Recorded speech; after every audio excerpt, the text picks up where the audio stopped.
As we drove to this oil facility 3 hours south of Beijing, it was soon clear we weren't welcome. These guys are just trying to block the camera, basically. A black van pulled up, blocking our view of one of the many refineries dotting China's coast. Security here is really tight. This is a facility which is sanctioned by the US government for allegedly importing Iranian oil. Iran sends most of its oil to China. That trade is in the spotlight ahead of President Trump's arrival in Beijing this week, with the US-Iran ceasefire under strain. The day before Trump departed for China, Washington blacklisted a dozen people and entities it says are linked to the trade of oil from Iran to China. 5 Chinese oil refineries and multiple port terminals have been sanctioned by the US since last year for allegedly importing Iranian oil. The company we visited, Hebei Xinhai, was sanctioned last May. It declined CNN's request to be interviewed. It was hard to tell what kind of oil the plant was processing, but sanctions clearly hadn't shut it down.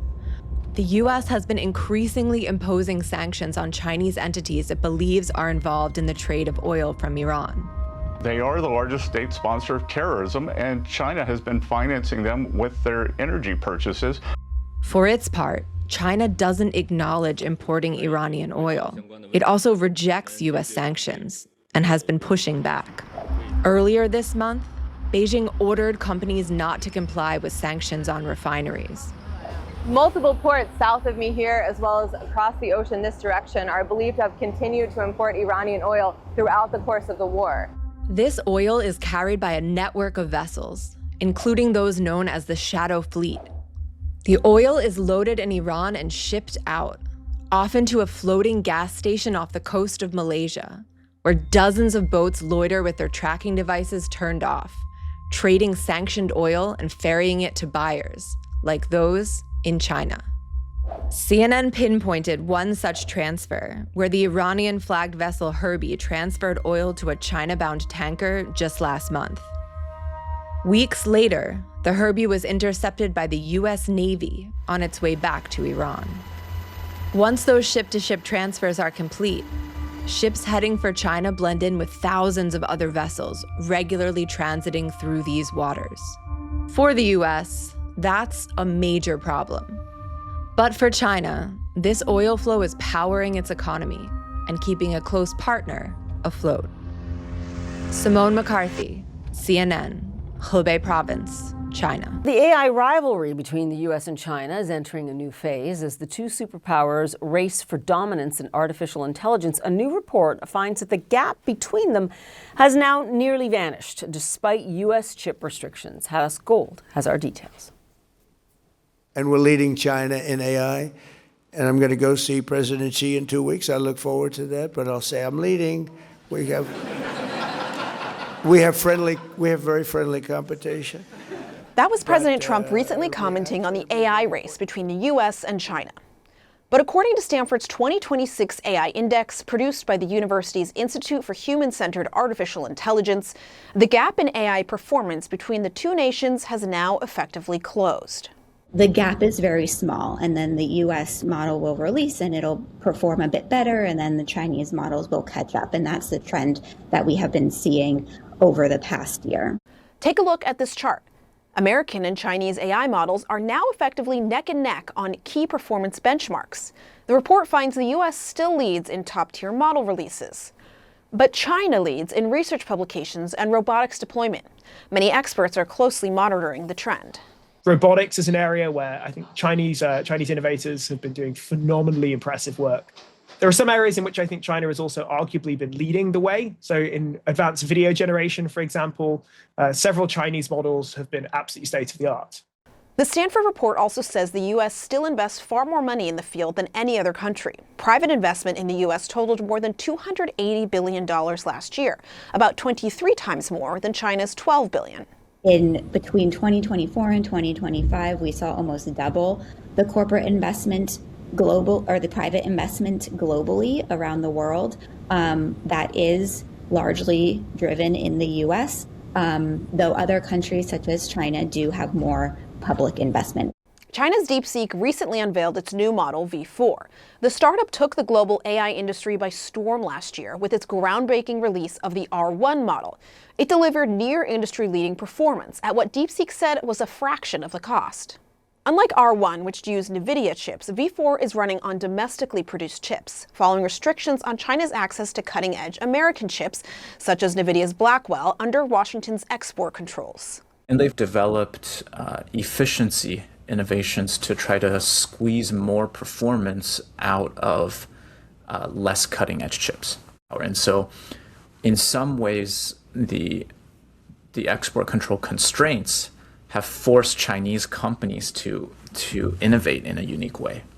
And unlike most American AI labs, many Chinese firms have also embraced an open source strategy, making their internal model weights available for anyone around the world.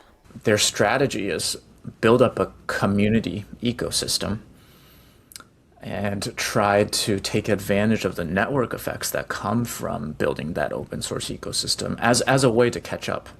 Meanwhile, the White House is accusing Chinese AI firms of copying American models through what it calls industrial-scale campaigns. At the center of the allegations is a process known as distillation, a technique used to transfer knowledge from one model to another. But Beijing firmly rejecting the claims, saying such allegations are groundless and are deliberate attacks on China's development and progress in the AI industry. As the world's two largest economies push to dominate AI, the competition is only intensifying. Hadass Gold, CNN, New York. China held its annual humanoid robot half marathon. That thing is flying.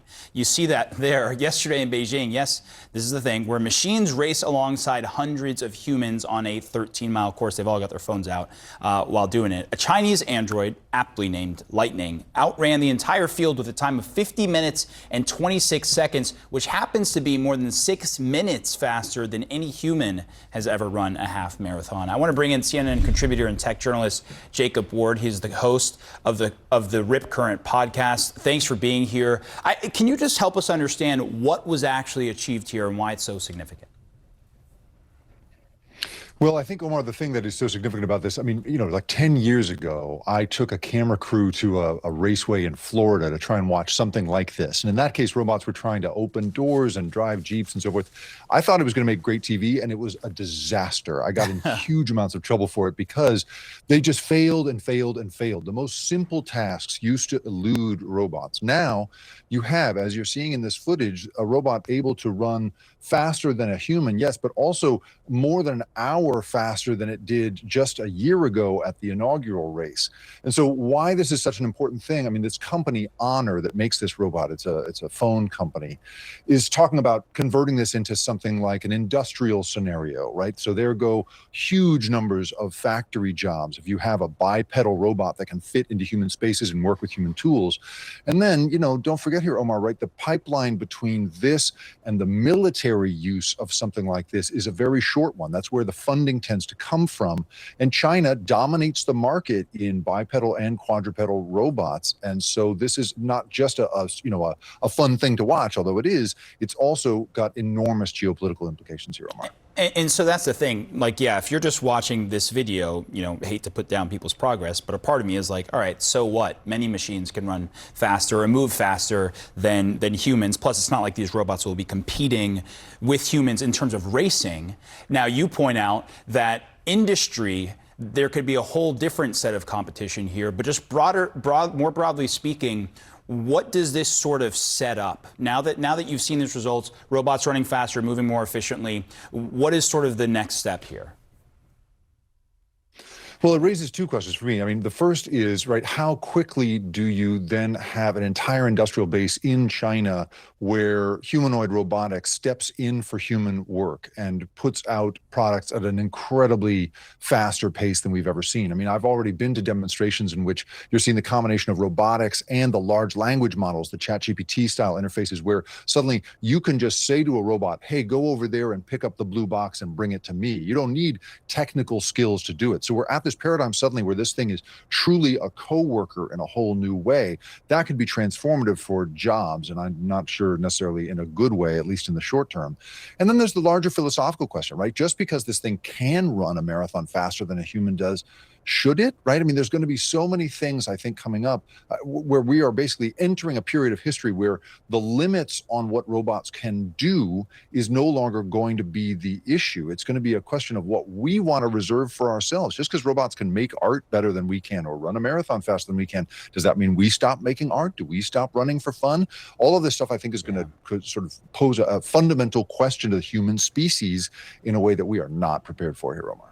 Yeah, I am not prepared for it, for one. But look, progress moves faster than comprehension sometimes. Before we let you go, I want to stay in the world of robotics and ask about one of our colleagues, CNN's Will Ripley, did a report on China training robot dogs and attack drones. And I just wonder, when you look at sort of where the world of robotics is used next, is that as much as where things are going in terms of military as it is industry, like working at a warehouse?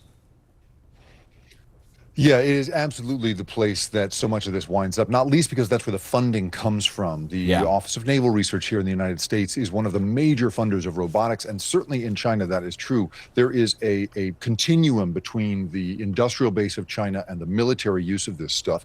And we've seen, I mean, as recently as last year, we saw the PLA scientists talking about in China, talking about putting, enormous munitions onto robotics. And so I think we're entering a world, where with that question we were asking each other, right, about should robots make art? Should robots run marathons? Suddenly we're in a place where should robots make war? And if we cheapen the cost, the human cost of making war, on the one hand, that's a good thing.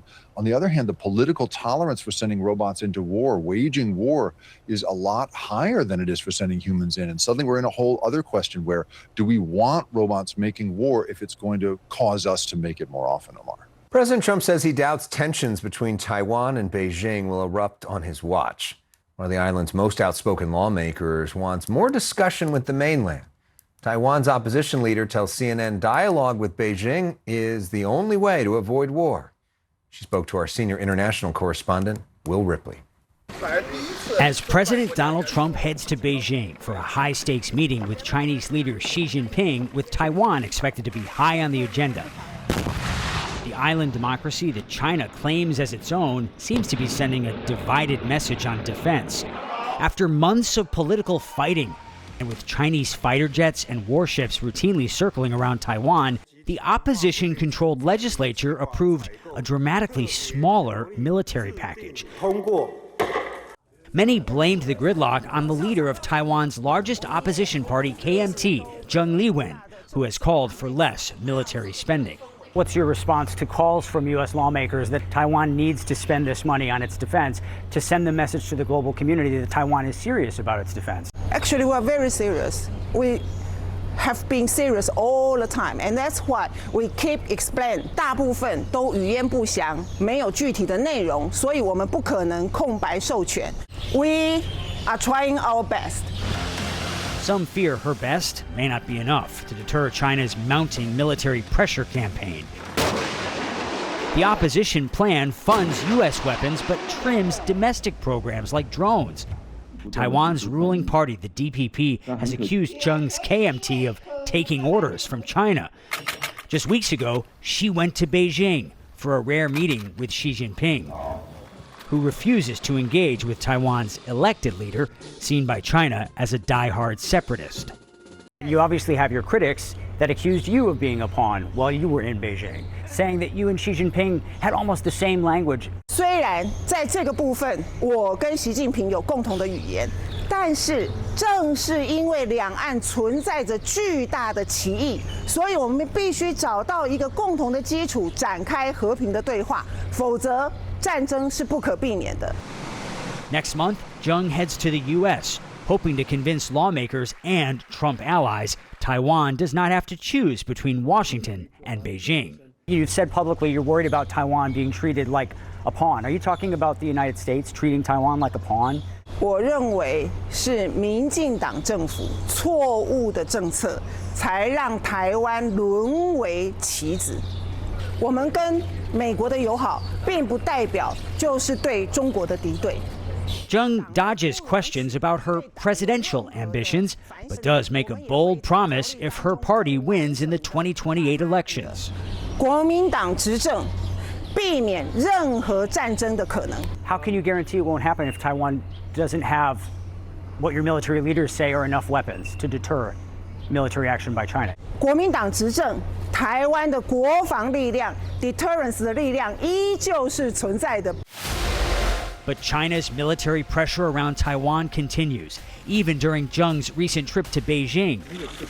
And now, as Trump prepares to meet Xi Jinping face to face, Taiwan confronts two radically different visions for avoiding war. And this really underscores, Alex, the debate that's happening here in Taiwan right now. You have the KMT side, which says you need to have dialogue with Beijing. They are stalling the passage of the remaining $15 billion of this defense bill that the DPP says needs to be urgently passed so that Taiwan can bolster its military deterrence. The State Department, in a statement to CNN, said it's unhelpful stalling, and they're saying it's essentially handing a concession to the Chinese Communist Party right before the Trump-Xi summit. In fact, there are some Taiwanese security officials accusing Beijing of using Cheng Li-wen to shape the narrative ahead of the summit. But she claims that Xi Jinping told her behind closed doors that China respects Taiwan's democratic system and that the two sides can coexist peacefully without having to arm up to the teeth. But of course, even while she was in Beijing having that meeting, Alex, Chinese military drills around Taiwan were continuing. China's censors not stopping new AI videos like these, mocking President Donald Trump and the Iran war. On Chinese social media, the message is clear. So far, he says, the biggest winner is neither the U.S. nor Iran. It's China. Good to see you again. President Trump is set to meet Chinese leader Xi Jinping in Beijing next month. Online reaction, blunt. Trump is not welcome to visit, and even if he comes, it's meaningless. No need to come. Without credibility, what are you coming for? That word keeps coming up, credibility, especially when it comes to ceasefire messaging. The entire White House's credit score combined wouldn't be enough to even unlock a single shared bike. Every day, Trump wakes up and reformats himself into a new Trump. Whatever version he is that day is the one that counts. This whole thing is really about no nuclear. They cannot have a nuclear weapon. In China, political speech is tightly controlled, but criticism of Trump seems to be spreading freely. How does that change the dynamic of this meeting with President Xi? I don't think it does. I mean, he's somebody that needs oil. We don't. China is Iran's biggest oil customer. Beijing also dominates green energy and claims to be cutting oil demand by more than 1 million barrels a day. While others are still bashing their heads in over oil, we've already gotten ahead in the next era, he says. Solar, wind, batteries, and electric vehicles.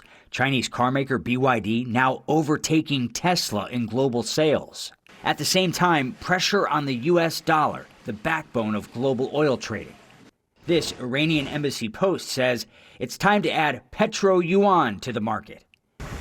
At one point, Iran considered allowing tankers through the Strait of Hormuz only if oil is sold in Chinese yuan, a senior Iranian official said. Some Chinese influencers say petrodollar is ending. Beijing's not fighting this war, but on China's social media, many are already declaring victory. And right when we started talking about censorship inside China, Aaron, the signal inside China went to bars and tone.